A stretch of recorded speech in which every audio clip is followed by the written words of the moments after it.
അസ്സലാമു അലൈക്കും വറഹ്മത്തുള്ളാഹി വബറകാതുഹു. ആരായിരിക്കും തൻ്റെ ഭർത്താവിനെ സമീപിച്ചിരിക്കുക? പിശാചോ ജിന്നോ? അങ്ങനെയുള്ള ശക്തികളൊന്നും അൽ അമീനെ സമീപിക്കില്ല. സംഭവിച്ചത് എന്താണെന്നറിയണം. ആരോട് ചോദിക്കും? അപ്പോൾ ഒരു മുഖം മനസ്സിൽ തെളിഞ്ഞു. വറഖത്ത് ഇബ്നു നൗഫൽ, തൻ്റെ അടുത്ത ബന്ധുവാണ്, പൂർവ്വവേദങ്ങൾ പഠിച്ച പണ്ഡിതൻ. ഇപ്പോൾ വാർദ്ധക്യം ബാധിച്ചിരിക്കുന്നു. നമുക്ക് വറഖത്ത് ഇബ്നു നൗഫലിനെ ചെന്ന് കാണാം, സംഭവങ്ങൾ വിവരിച്ചു കൊടുക്കാം, എന്താണ് അദ്ദേഹം പറയുന്നത് എന്ന് നോക്കാം. ഖദീജ റളിയല്ലാഹു അൻഹ പറഞ്ഞു, നബി സല്ലല്ലാഹു അലൈഹി വസല്ലം തങ്ങൾ സമ്മതിച്ചു. ഇരുവരും കൂടി നടന്നു. വറഖയുടെ സമീപമെത്തി. നബി സല്ലല്ലാഹു അലൈഹി വസല്ലം തങ്ങൾ സംഭവങ്ങൾ വിശദീകരിച്ചു. വറഖത്ത് എല്ലാം ശ്രദ്ധിച്ചു കേട്ടു. അദ്ദേഹം പറഞ്ഞു, ഇത് നാമൂസ് തന്നെയാണ്. മൂസാ നബി അലൈഹിസ്സലാമിനെ സമീപിക്കാറുണ്ടായിരുന്ന അതേ നാമൂസ് എന്നാൽ ജിബ്രീൽ. വറഖ തുടർന്നു, താങ്കൾ ഈ സമുദായത്തിലേക്കുള്ള പ്രവാചകനാണ്, പ്രതീക്ഷിക്കപ്പെട്ട പ്രവാചകൻ. താങ്കളെ ഈ ജനത പുറത്താക്കും. ഖദീജ റളിയല്ലാഹു അൻഹ അതിശയത്തോടെ അദ്ദേഹത്തിൻ്റെ മുഖത്തേക്ക് നോക്കി. അപ്പോൾ അദ്ദേഹം പറയുന്നു, താങ്കളുടെ ജനത താങ്കളെ സ്വദേശത്ത് നിന്ന് പുറത്താക്കുന്ന കാലത്ത് ഞാൻ ജീവിച്ചിരുന്നുവെങ്കിൽ, അന്ന് ഞാൻ ഉണ്ടെങ്കിൽ താങ്കളെ തീർച്ചയായും സഹായിക്കും. ഈ ജനത എന്നെ പുറത്താക്കുമോ? അൽ അമീൻ ചോദിച്ചു. അതെ, താങ്കൾ കൊണ്ടുവന്നതുപോലുള്ള സന്ദേശമായി വന്ന ഒരൊറ്റ പ്രവാചകനെയും അവരുടെ ജനത വെറുതെ വിട്ടിട്ടില്ല.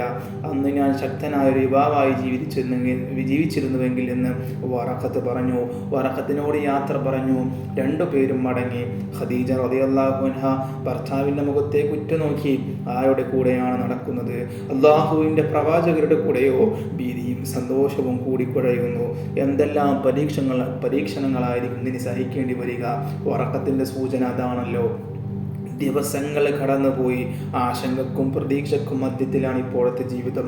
സ്വന്തം ജനത തന്നെ വെറുക്കും, തന്നെ ഇന്നാട്ടിൽ നിന്ന് ഓടിക്കും. വെപ്രാളം നിറഞ്ഞ ചിന്തകൾ. അള്ളാഹു പ്രവാചകനായി തന്നെ തിരഞ്ഞെടുത്തിരിക്കുന്നു. എല്ലായ്പ്പോഴും അള്ളാഹുവിൻ്റെ കാവലുണ്ടാകും. ജിബ്രീൽ അലൈഹിസ്സലാം എന്ന മലക്കാണ് തന്നെ കാണാൻ വന്നത്. ഇനിയും വരും.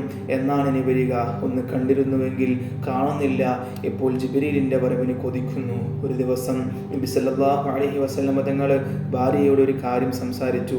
ഖദീജ, എൻ്റെ പിതൃ സഹോദരൻ്റെ അവസ്ഥ അറിയാമല്ലോ. വീട്ടിൽ വളരെ ബുദ്ധിമുട്ടാണ്. നമുക്ക് ആ കുട്ടിയെ ഇവിടെ കൊണ്ടുവന്ന് വളർത്തിക്കൂടെ? അദ്ദേഹത്തിന് അതൊരു സഹായമാകുമല്ലോ.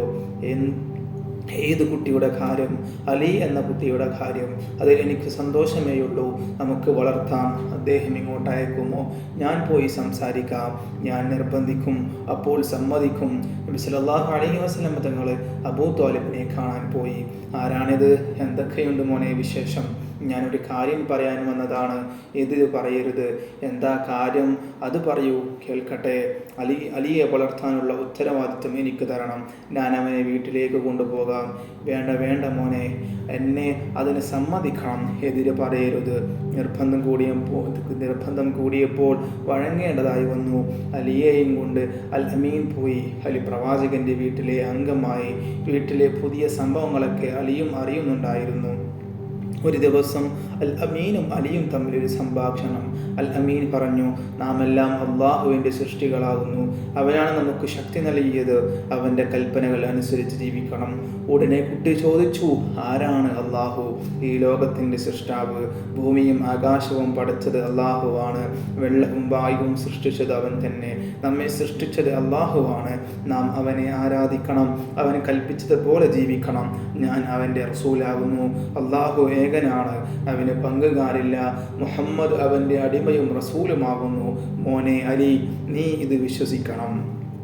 ഞാൻ ഉപ്പയോട് ചോദിച്ചിട്ട് വിശ്വസിക്കാം. മാതാപിതാക്കളുടെ സമ്മതം വാങ്ങിയിട്ടാണല്ലോ കുട്ടികൾ എന്തും പ്രവർത്തിക്കുക. അതേ രീതിയിൽ പറഞ്ഞു. അങ്ങനെയാകട്ടെ. അൽ അമീൻ സമ്മതിച്ചു. പിറ്റേ ദിവസം അലി ബാപ്പയെ കാണാൻ പുറപ്പെട്ടു. ബുദ്ധിമാനായ കുട്ടി നടക്കുന്നതിനിടയിൽ പലതും ചിന്തിച്ചു. അള്ളാഹു, ലോകത്തെ സൃഷ്ടിച്ച അള്ളാഹു, തന്നെ സൃഷ്ടിച്ചതും തൻ്റെ പിതാവിനെ പടച്ചതും അള്ളാഹു തന്നെ. തന്നെ പടച്ച അള്ളാഹുവിൽ ഞാൻ വിശ്വസിക്കണം, ആരാധിക്കണം.